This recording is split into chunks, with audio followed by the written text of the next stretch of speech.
This was the one thing that blew my mind about your book more than any other. I think you know what I'm going to say because I've emailed you about this probably a dozen times. The edge of hand.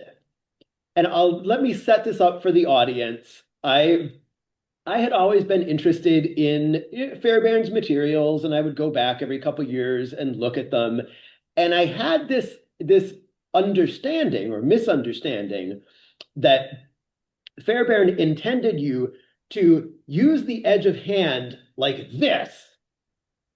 And it always seemed to me a very strange thing because when I would box people, no intelligent person was going to let me get away with any kind of sweeping movement of my arm at his face.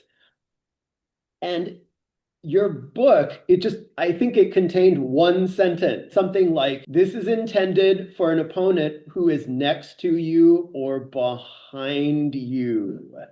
Would you tell us why that makes better sense and also why that would be the first movement in his system? In reality, it's rare luck when your opponent is just directly in front of you. So mainly it's your initiative that he is in front of you. But when he starts, he's trying to angle from some direction. And if you waste your time to just rotate for first to face him and then start applying techniques, you lose time because he is already on you and you just becoming ready. And edge of hand solves this problem. You rotate with the strike. So you attack and turn, and then continue with other techniques. And that's one of the main mistakes that a lot of Fairbairn aficionados do, because they see it as one more technique, and they start chopping some pop in front of them like some happy lumberjack. But it's not for that reason. It's easily blockable. It's when you aren't facing and you rotate applying this technique. All techniques in Fairbairn system are so that they doesn't solve the same task. Because if you go into some location and you are taking some tools with you and you have to choose some set with limited weight to be able to carry it with you, you will not take two hammers, three screwdrivers. You will take one and one because one is for nails, one is for screws, and you don't have several of them. And also it cuts a decision tree because you don't have to choose, oh, now I use this, or I use this, I prefer this, because you have one tool for any situation. Up close and personal, chin jab. Slightly farther away in front of you, tiger claw. If to the side or to the back, it's edge of hand or side kick. So those tools don't compete in one niche. They are for several reasons. So it's very easy to choose because you have no choice. It's very easy to choose. We have no choice.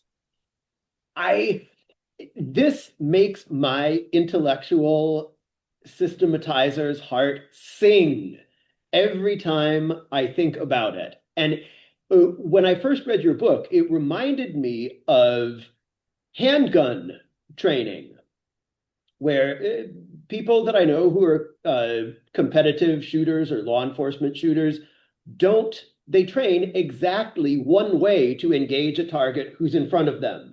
Only one way. They train one way to address a target who's next to them. They don't need two ways. They have one way to address a target that's crowding them, but only one way. And it made me think that the Fairbairn system, as you explain it, is like the handgun training of yeah. And also, if you know, it's saying that in a gunfight, the best wall to hunt is the wall of your own bullets. So continuous attack is the same idea. You don't try to cover in some strange blocking positions, some evasive positions. You try to constantly attack and pressing your opponent by that. So, and you try also to solve this quickly. You don't try to make some false moves, lure him in some way. You're just trying to do the job done as fast as possible, as quickly as possible. So, Fairbairn system, it's also a shooting system. It's also a knife fighting system. It's also improvised weapons. It's all in one. And it all has the same ideology.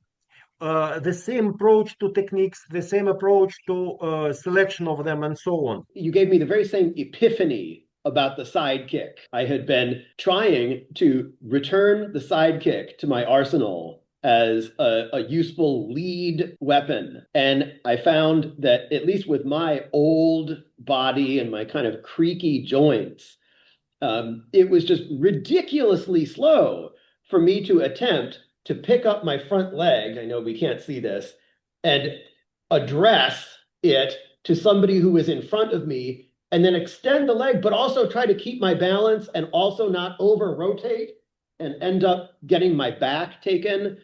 And your book, again, very sensibly pointed out that in Fairbairn's world, the sidekick is meant for kicking to your side. Yes, that's a problem. Majority of traditional and modern traditional martial arts apply a technique for the sake of its application. So I have a sidekick in my arsenal and I will use it. And I will do everything to do it. I will position myself in a special way. I will rotate. I will waste my time only to make my sidekick. And that's completely different to Fairbairn's approach.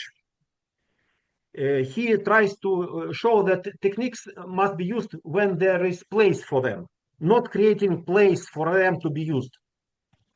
That came home to me very in a very real way.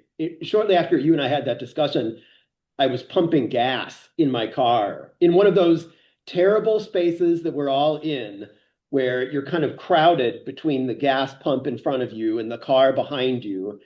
And if you're smart, you're looking very diligently for anybody creeping up. But of course, because it's a public place, people are coming and going all the time. And on this occasion, after you and I had talked, a perfectly innocent man just walked by me as I was pumping gas. And instantly my body knew that if perchance this man had hostile intentions, there was one really useful way to deal with him, and that was going to be with that sidekick, exactly as you taught that Fairbairn taught it. Because Fairbairn wasn't aiming at some symmetrical combat, for example, as in sport, when you take position and you agree to have a combat. Firstly, you came to a special place, you bow to your opponent and you wait the signal to begin your attack. And also you are starting at the distance that is impossible to use immediate attack. You have to make a move. And that is for a reason, because they have to create competition. Because if you are standing at the distance that you can already strike, you will strike much faster than your opponent, because he has to see it, then react, and then move. And if you are faster than him in your decision to attack, you will attack faster.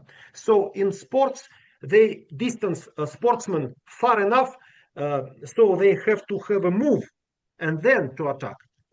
So that situation in tight space or some strangely oriented, or maybe you are even seated. In seated position, you also can use your leg for some makeshift sidekick.